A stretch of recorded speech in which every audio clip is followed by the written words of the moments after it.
One. All right. Okay, now go ahead. We have a club bell somewhere. I rang it. We haven't seen it in Okay. years. Okay, Belinda's telling me I've got to start. And she's telling, wow, welcome to the May 11th Rotary E-Club of North Texas.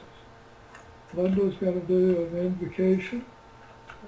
This is the Rotary prayer. Oh God, giver of all good, we thank thee for our daily food. May Rotary friends and Rotary ways help us to serve thee all our days and keep everyone healthy and amen. Okay. Okay. Do the pledge. Join me in the pledge. I pledge allegiance to the flag of the United States of America and to the republic for which it stands, one nation under God, indivisible, with liberty and justice for all. Okay, we don't have any guests. Howard, did you get my email this evening, or my text just an hour ago or 30 minutes ago about the Star Award, sending out emails and all that? Yeah. Okay. And then the other thing, we did get our check today for the grant that we had applied for, so we got the rest of that. So I will get that deposit tomorrow. Okay. We had a grant. We worked with the Texas Health Department down in the Rio Grande Valley of Texas, and we provide food and supplies for the multi-drug resistant tuberculosis patients that are in Mexico. And so this year we had a Rotarian from Brownsville go across into Mexico to help the nurses buy the products, and they were able to do 2 distributions for the amount of money we got instead of just the one that we normally do. So we had a January and a February distribution. So that would feed about 31 families for 2 months. So that project is now completed until this next year, and then we'll start raising money for the next year for December.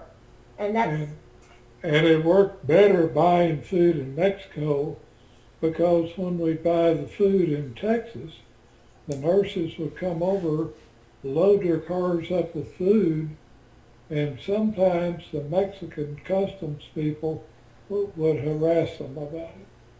So if they buy it at the Walmart in Mexico, then there's no problem.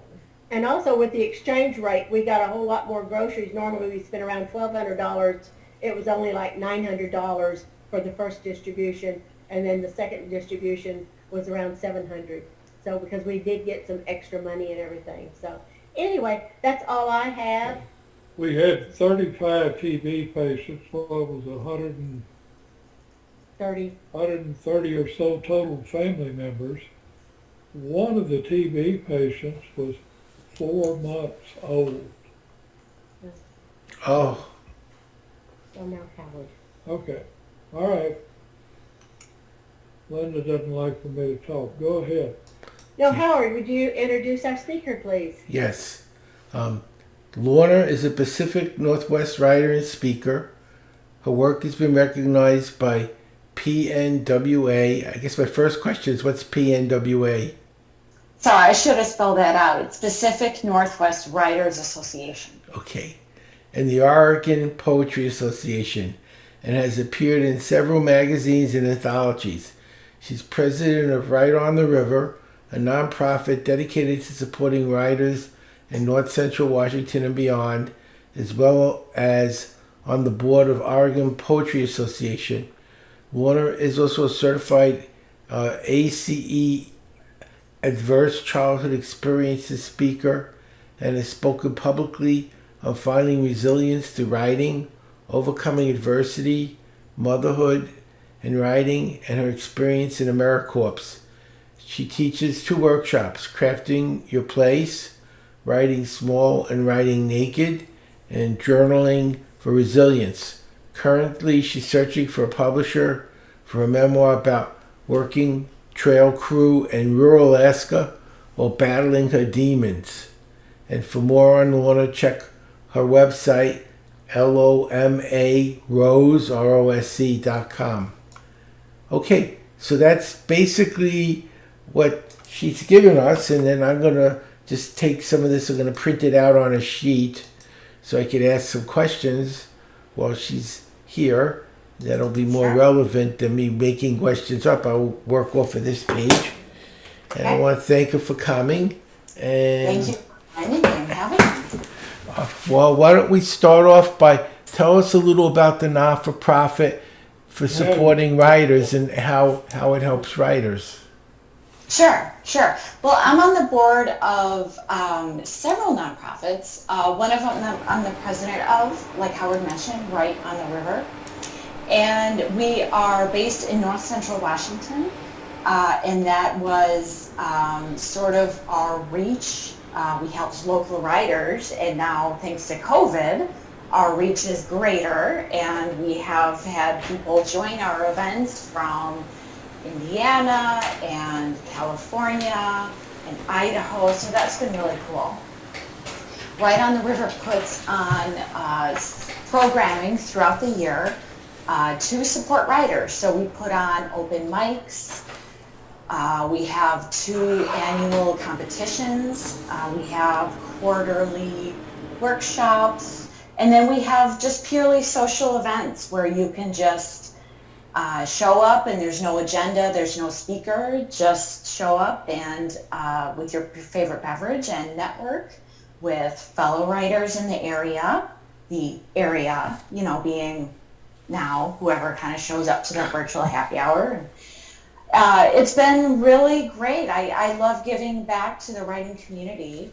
Right on the River was actually the organization I discovered when my husband and I moved here to town about 12 years ago.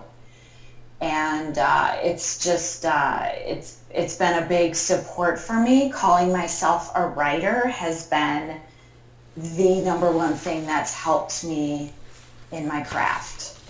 And Right on the River helped enable me to do that. So I'm grateful. If it's any help, I'm a writer, and I have a way to write a book in a day. And if you would like me to volunteer to speak on how to do that at one of the meetings on a Zoom meeting, I'd be happy to do that. Really? Yeah, I have the world record for speed readings, but I also write very fast. Oh, a book in a day. Yeah. Okay, I will make note of that, Howard. Yeah. We might be giving you a call. Yeah, I'd be happy to do that. That would be. He has the Guinness record for the world's fastest speed reader at 25,000 words a minute. Really? He remembered some of it too. Yeah. Wow. And- That's incredible. Oh, thank you. I don't want to make it about me, but when you said you were doing that, I thought I'd volunteer if it would help. From what you were describing, it's something I could help with. I'd be happy to do that. Yeah, and we have writers. I mean, our membership is all over the spectrum. It's closet writer, want to be a writer, to, I have 20 novels published, and everything in between, all genres. We've got poetry, short stories, long fiction, memoir. We have it all. That's very, very exciting. Oregon Poetry Association. What can you tell me about that? Why an Oregon Poetry Association? Is it thematically tied in some way to the region, or is it just people who live in Oregon who are poets? It's mainly an Oregon thing. I joined. I mean, I'm in Washington. I joined because Washington doesn't really have, as artsy as Washington is, especially like the Seattle area. There's not an equivalent statewide organization dedicated to poetry. So I found them, and I think I ended up entering one of their contests and placed an honorable mention. Nice. And applied to the board and said, hey, I can, help you with their social media, which is what I do for them. And just kind of went from there. And they're a great group of folks. They service all of Oregon in terms of some of the similar programming that I discussed with my organization. They put on for Oregon. And it's a robust organization. It's a fun board. And yeah, so here Did- we are. Do they teach poetry writing to people that are They do. aspiring, or is it people who are already poets that are sort of supporting each other? It's more the second, but they put on workshops for a variety of levels. So wherever you are in your poetry journey, there is something at OPA. And where do they hold these events? Do they hold them in like all different parts of the state, or is there a more central location? No, well, right now it's virtual, right? But they do have representation in just about every part of the state. So like Southern Oregon, Eugene, Portland is a huge hotspot for like literary folks. The Oregon coast, and then Eastern Oregon, which would be like Pendleton and some of the towns that are out there. Okay. And it says you're a certified adverse childhood experience speaker. What are some of the things you talk about, and what kind of adverse childhood did you have that would make you want to do that? Sure. So ACEs, it stands for Adverse Childhood Experiences, like you said.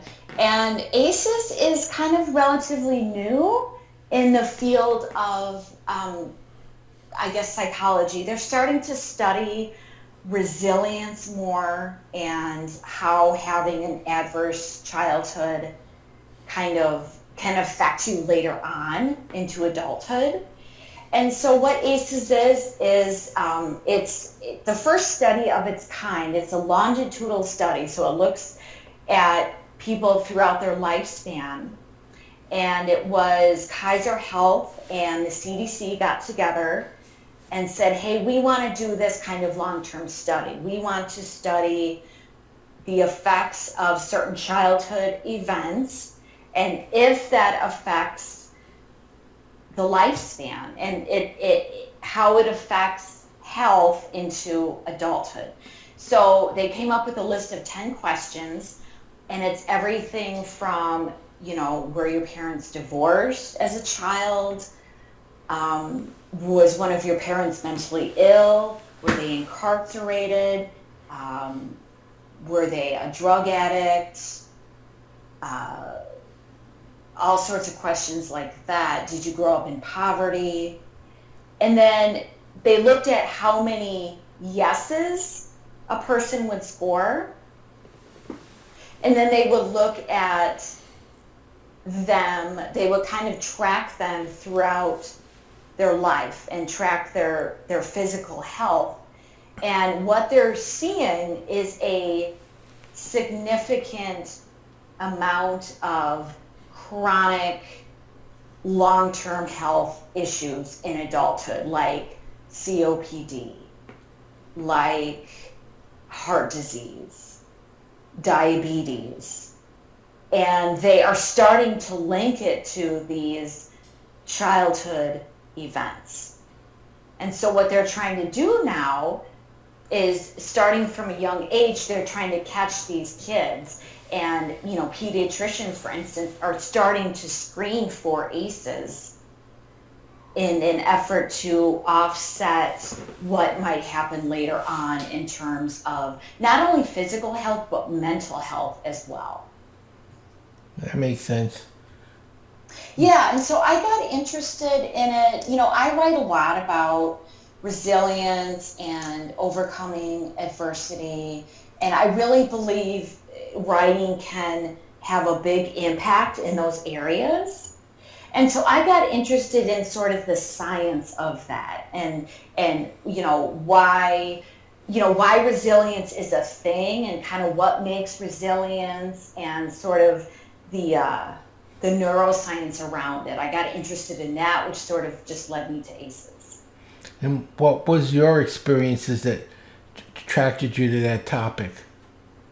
Sure. So when I was pregnant with my daughter, we had some complications with her. And at one point, we actually thought we were going to lose her in the pregnancy. And that is when I really started writing in kind of a serious way up until then, it was just sort of this hobby that I did, and it was kind of, something that made me feel good. And, we had at that point a toddler as well. So I had written about motherhood, but when I got pregnant with her and we kind of ran into these complications, I started writing a lot about that, because that was a dark place. That was really, really challenging to know that, your baby might not survive this pregnancy. Were you writing for yourself or others? Was it more of a journal, or was it more like articles or things you were writing to talk about this with other people? Or was it more purgative for yourself? Sure. That's a good question. So it started as the former and it ended up as the latter. I started it just for myself, and then it just sort of grew into this thing. And I started thinking, well, I cannot be the only one. I can't be the only one that has pregnancy complications. I know I'm not. I can't be the only one who has lost a child. I know I'm not. So I just started writing, not necessarily for other people to read, but that's sort of what it turned into. And a couple poems came out of that experience. Where did you publish it? Was it a blog, or did you put it on like an online article sharing service? Where did you actually write this that people were reading it? So both poems ended up being published in magazines. One is a magazine called Mothers Always Write, and one is a magazine called Literary Mama.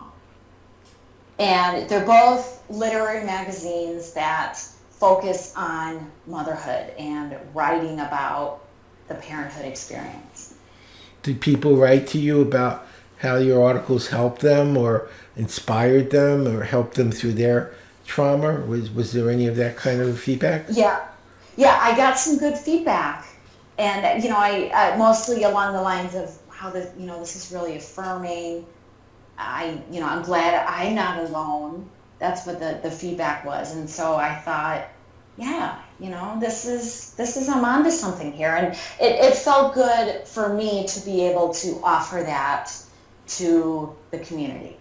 So it wasn't your personal childhood that was adverse, but when you were pregnant that you had this adverse experience that triggered this interest. Was there anything in your earlier life that you would consider adverse that might have affected you as an adult, or is it just this experience you had with pregnancy that led you to this?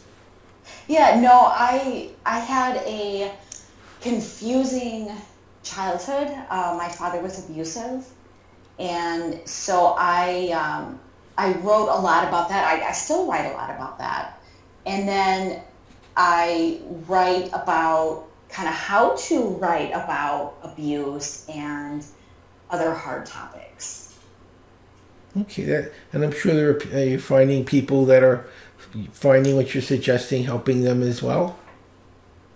I think so. Yes. I think so. I've gotten some good feedback on the courses that I teach, the Crafting Your Place and Journaling for Resilience. And when you speak, you say you speak on the topic. Who do you speak to, and what do you actually cover in your presentations? I speak to writing groups. I've also just spoken to general audiences like we are right now.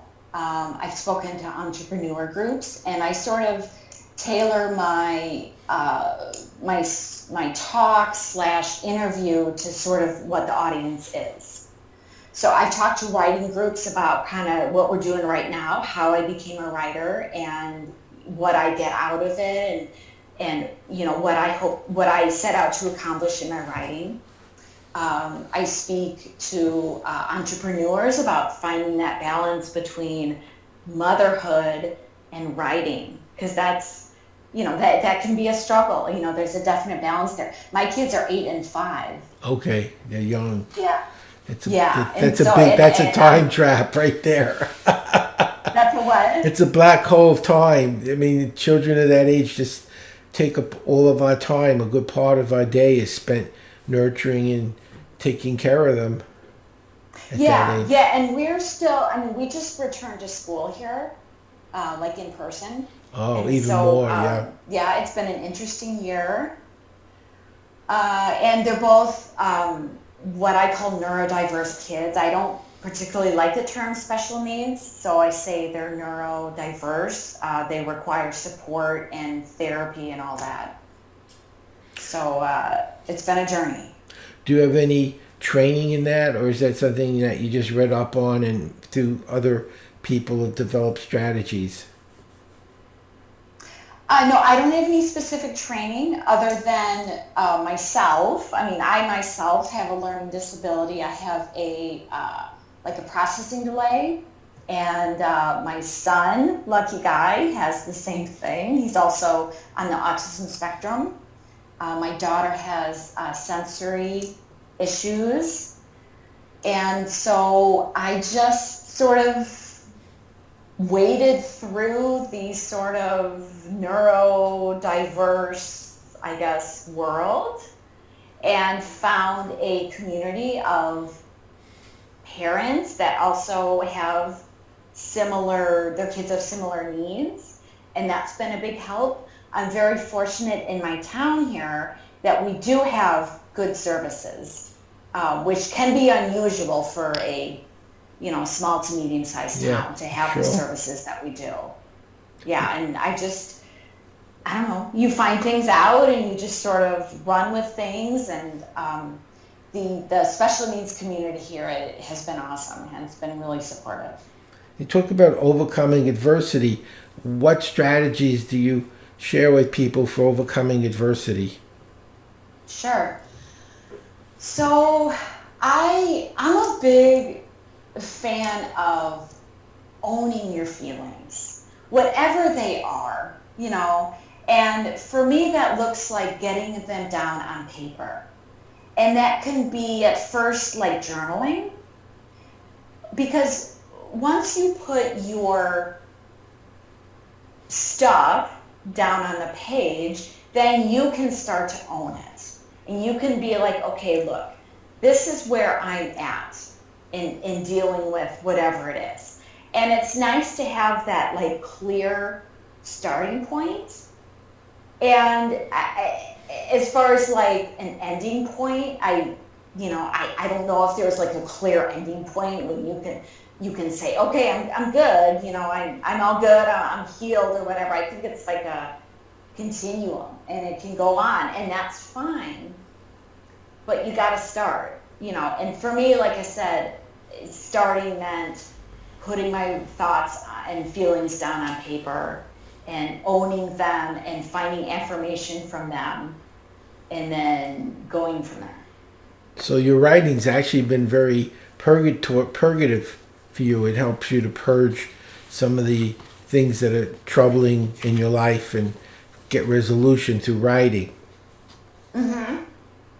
Yeah, I can turn inward to kind of, check in with myself, and then getting stuff down on paper helps me kind of put my inner world out on the page, because there's a lot going on up here, and I will get lost in my own head. And so getting it down on the page has been really helpful. Turning it into something that someone would actually want to read, I think, is magic.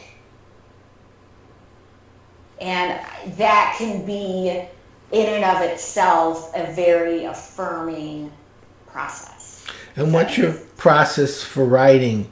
Do you have like a goal and then free associate with it and get your ideas, or does it just come spontaneously from the problem and reflection? How do you process what you have in your thought patterns into your writing? What's your system or strategy for outputting it? Yeah. So I generally will sit down with a goal in mind. like, I want to write about X, Y, Z. Like, I feel like I have to write about X. And so I will sit down and that's what I'll write about for however long I have. Sometimes, you know, it's 2 minutes in between, you know, school sessions with my son. Sometimes I can get like an hour in the evening, you know. Whatever I can get is what I take. And sometimes I'm just like, you know what? I'll say to my kids, okay, and they're to this age where I can do this. When they're younger, it's a little bit harder.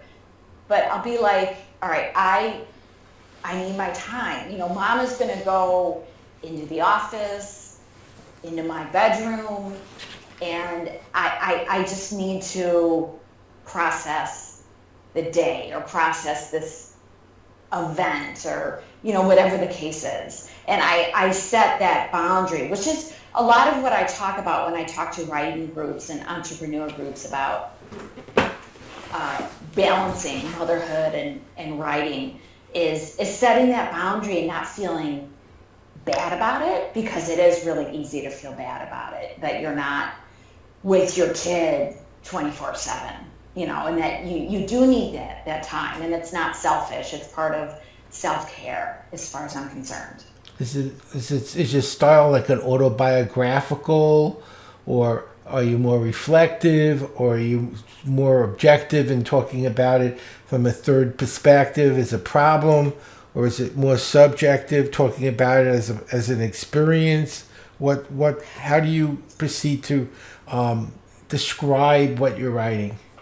Sure. So I write a lot of personal essays. And so they are autobiographical in nature, and they also have some reflection in them, some, like, they call it like editorializing. They have a little bit of that. I mean, I don't like to stand between me and the reader, so I don't do it a whole lot, but you know, if I'm like, you know, I'm writing for other people, you know, I want the reader to kind of be in. I don't want to filter it for them. And when you talk about writing small and writing naked, I'm assuming you're not writing without your clothes on. So what does that mean? What does writing small and writing naked mean to you? Sure. Well, you know what? Inevitably, there's always, when I teach this workshop, there's always a guy that shows up. And when I talk about writing naked, which is the second part of my lecture, he always says, "Oh, I thought we were really going to get naked." And no, that's not what I mean. Yes. Leave it to a guy. Yes. I didn't think that's what you meant either. What do you mean? What does that? Is it more like exposing your inner self or your true feelings? Is that more? So writing naked is vulnerability, and showing vulnerability on the page, and being open with your reader. That's what the writing naked is. Okay, that makes sense. You mentioned that you do relate it back to brain studies and neurobiology. What are you reading about it? Are you getting this from professionals or from people in the community? Where is your information coming from, or is it all of the above? It's all of the above. So ACE is a community, and the community is made up of a lot of psychologists and doctors and, you know, people that are way more sciencey than me, and they will put out, you know, bulletins and recent studies and press releases, all sorts of things. And so that's how I'm able, pretty much on a daily basis, so that's how I'm able to keep up on the science of it, because it is dynamic. I mean, it is changing as this ACEs, more research is done around ACEs. I'm just you're looking for a publisher. I was going to suggest you get Writer's Market, if it's still in print, and it lists all the different agents and what they're looking for, and you'd have two places. I'm just trying to help from what you're describing as a need. One would be someone who works with that type of material in general, and the other might be a regional publisher, someone who deals with stories related to Alaska. That would be another hook, but that might be a way to find someone to help get your material into print. Sure. Yep. Writer's Market is actually not in print anymore that I know of. What It's happened? all online. I kept trying to find it. I don't know what happened. Yeah, no, it's all online now because that stuff changes so much, and so by the time they print this, big volume of stuff, part of the information's changed. Is it online though? Is there an online writers market? There is. Yeah. There is. So I was Yes. looking for me, I was also looking for writers market. For years, I would buy one every year, automatically. Oh, yeah, as far as I know, they're not printing them anymore. It's all online, It's like all everything online. else, right? Yeah. Makes sense. Small publishers are more my bag, I think. It's a lot friendlier to approach a small publisher, in my experience, than like a big shiny agent or like a larger publisher, which you need an agent to approach. Yeah, they won't anyway. even look at it. If you submit to a Time Warner or someone like that without an agent, they won't even look at the manuscript no. for legal Right. reasons. Because let's say you have a good idea and someone else has the same idea and they get their book published, you're going to say, well, they stole my idea. And that's why they don't do it, because so many people have ideas, and the fact they didn't use yours doesn't mean they stole it. They got it from Sure. someone else, but people will say, well, I gave you this idea and you took it and ran with it and didn't pay me. And that's why they only work with literary agents. Have you considered self-publishing at all? I know that like Amazon has a very friendly interface for people who write and want to publish on their own. I have, and I have friends that are indie publishers, and some of them quite successful. It's I'd rather go the traditional route. I don't know if it's for me. I could tell you there's two advantages. The publisher will take care of like getting it into stores, and if and the problem when you do it on your own is if I had a friend who sold 10,000 books, and they all got returned a year later because they buy them on contingency, and she spent all the money, and they Sure. wanted their money back. But if And you they go with a didn't follow. publisher, that's their problem. You don't get hit if they give you an advance. If there is a return at the end of the year for whatever reason, it's not your problem. So that's one advantage. But independent publishing, one of the advantages you control the price, and Yes. being a speaker means you do have a market. You might want to consider doing the same thing in two different formats.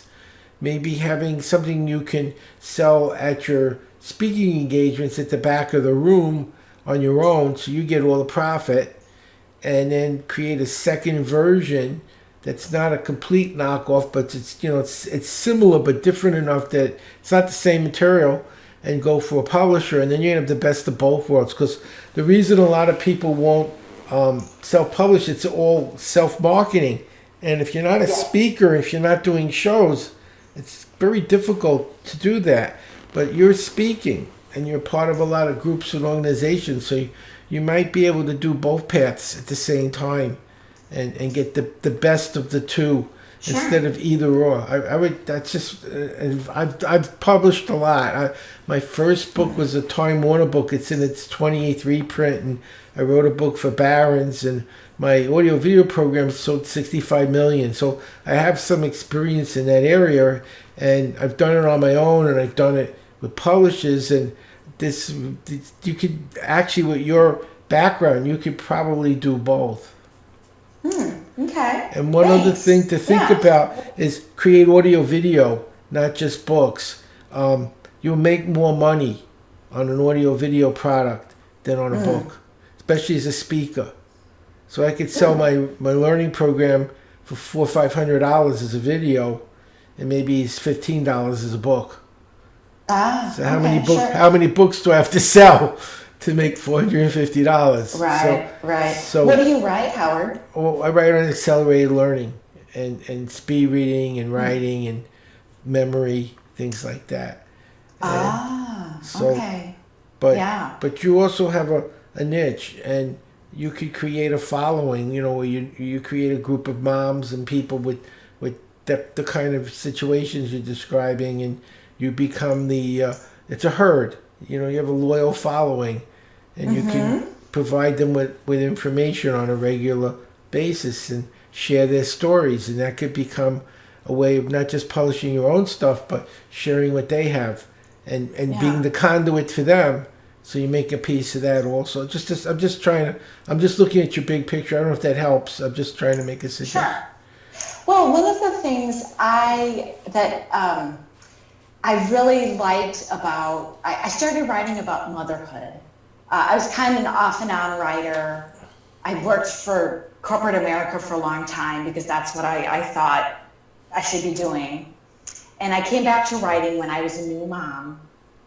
And I started writing about, what gave me the most satisfaction was writing about things that surprised me about motherhood. Not necessarily the, oh my God, isn't motherhood great?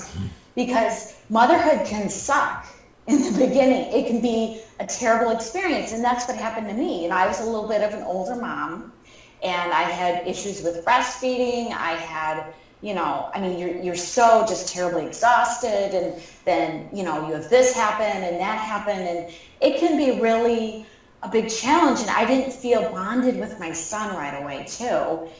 Those are the things nobody talks about, like nobody.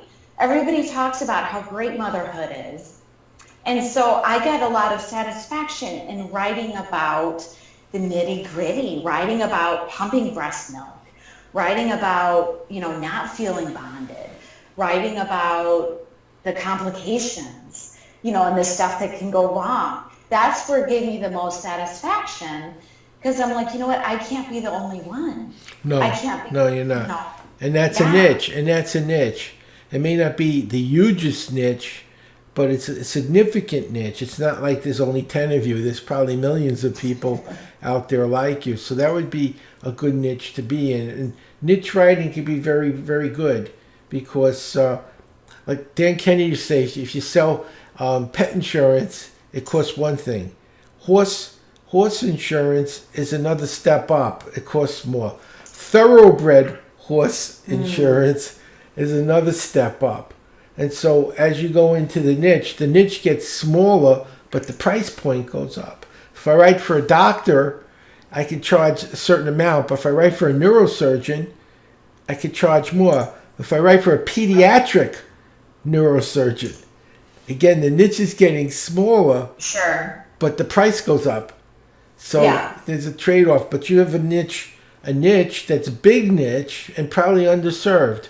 As you said, everybody has a euphoric view of the topic, and not everyone shares that. So you might be able to tap into that potential market and make it into a group where you have meetings and you have a newsletter and you share stories, and you become the focal point of all that. You're at the center of a spoke. There's a spoke wheel. All the other moms are on the spokes, and you're at the center, and you're the community through which they communicate. And that would be a very good way to position yourself. Mm-hmm. Yeah, and I like doing stuff like that. I mean, I really enjoy it. I enjoy speaking and engaging and, of course, writing. Yeah. So I want to thank you for your presentation. This is about how much time we usually spend on a presentation. And I hope that I was able to do what you asked. You would ask me to. I normally don't do this. I let the speaker go. Sure. So I just have a comment to make. Of course, we're always open to new members, and you would be a perfect fit. We don't have a certain time, but we'd love to have you as a member of our club. Very good. Or just again, whatever. Oh, thank you. Second, fourth Tuesdays. But you said that your 8-year-old son has autism? Yes, he's on the spectrum. Yeah, he's what they used to be called Asperger's. Familiar with that. Just that he had. Yes. He has Asperger's. Anyway. Yeah. But So very high functioning, very intelligent, very creative, very articulate, but he does have, you know, Yeah. His mother called the Awkward kid in Prince. social situation. Asperger people tend to be exceptionally intelligent. They're Well, his exceptionally mother said that intelligent. as a child, he wanted to go to space. And so he's in space. He's got people in space. But I was going to say, we have what we call, it's a Rotary program. It's called Challenge Air. And it's for challenged, mentally and physically challenged kids between the ages, I don't know, 7 or 8 to 21. And we have a lot of autistic kids. But when we're in contact, the pilots have their planes and they donate their time. And they take up the kids into their plane, and they do like a 20-minute ride around the Dallas area. While there, they let the kids take the controls for a few seconds, but they feel like if they can fly an airplane, they can do anything. And so when they get off, they're presented a co-pilot certificate, and they get wings and everything. And that's coming up, and I think the deadline is coming up pretty soon. But if you think your child might be interested in that, I will forward you the I information. live in Washington. I know it, State. but it's all over. It's virtual. Oh. This is going to be virtual. And they have the pilots that are doing all this control, and they have the cameras. So it's like the child is there. But pretty soon they go all over the country and doing these programs throughout the year. nice. As a Is that- I was going to say, as a that's Rotary? speaker, Yeah. It's through Rotary. It was about 25 years ago, one of our Rotarians started it. And he's since passed away, but we've carried on for over 25 years now in doing this. And we started out just in the Dallas area, but then it's gone to other states and other parts of the country. And so it's a very, very good program. So, as a speaker, Rotary is very useful for several reasons. Once you're a member of any club, you can go to any club in the world. There's clubs everywhere. So you can look up clubs in the driving range where you are, and you can do a lot of events there. And that would be a great place to promote your books, promote your workshops, the things that you're doing as well. So I know I do a lot of that, and you're helping people at the same time. Every Rotary club needs a speaker every week. So Sure. it's very Yeah, and easy. there's a couple clubs here in town. And once you're a member of a club, it's easier to get in when you're a member, because then they know you're a Rotarian. Sure. So it's not that they won't take non-Rotarians. They do. We have non-Rotarians speak all the time. But when I approach them and say, well, I'm president-elect, I was the district speaker director, then they know you're really part of the group. You got the secret handshake, and they're much Got it. more receptive. Especially the big clubs like the Seattle clubs, where there's thousands, hundreds of people, versus a smaller club. Anyway, thank you so much for David speaking. has his hand up.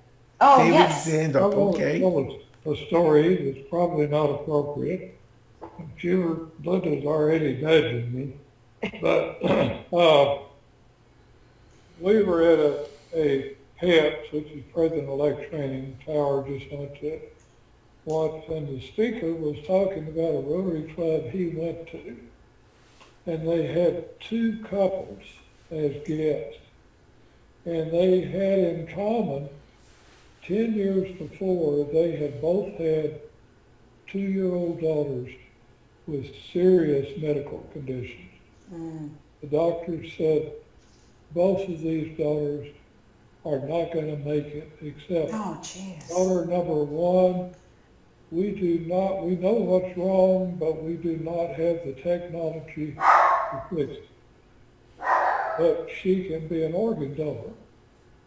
Daughter number two, her heart was failing. She needed a heart transplant.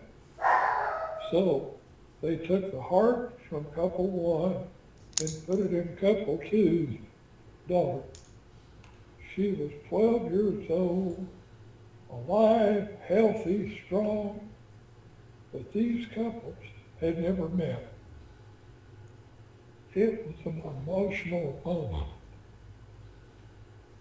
Couple two could say, we're so sorry you lost your daughter, but we're so glad she saved our daughter's life.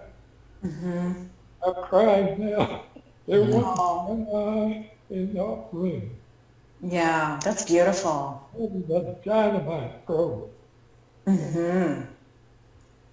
But like I said, you're welcome anytime. And anyway, I think that's all. And thank you so much for your time. Thank you for having me. I enjoyed it. We're gonna do our four-way test. That's how we close our meeting. It's sort of like the Rotary creed. So I'll do that part. The four-way test are the things we think, say, and do. First, is it the truth? Second, is it fair to all concerned? Third, will it build goodwill and better friendships? And fourth, will it be beneficial to all concerned? And our club has a fifth, which is will it be fun? So I'm gonna ring the bell. Thank you, everybody. Thank you, Lorna, for coming. Bye. I hope I Yeah, did. I hope nice I to did meet what you needed. And, Yeah, no, you were great. You were great. and Howard has your email address that he can give to me, and I'll forward this email to you about the challenge air. Okay, perfect. Sounds I love good. it. Yeah. See everyone soon. Bye-bye. Bye. Take care, guys. Bye-bye. Thanks for coming.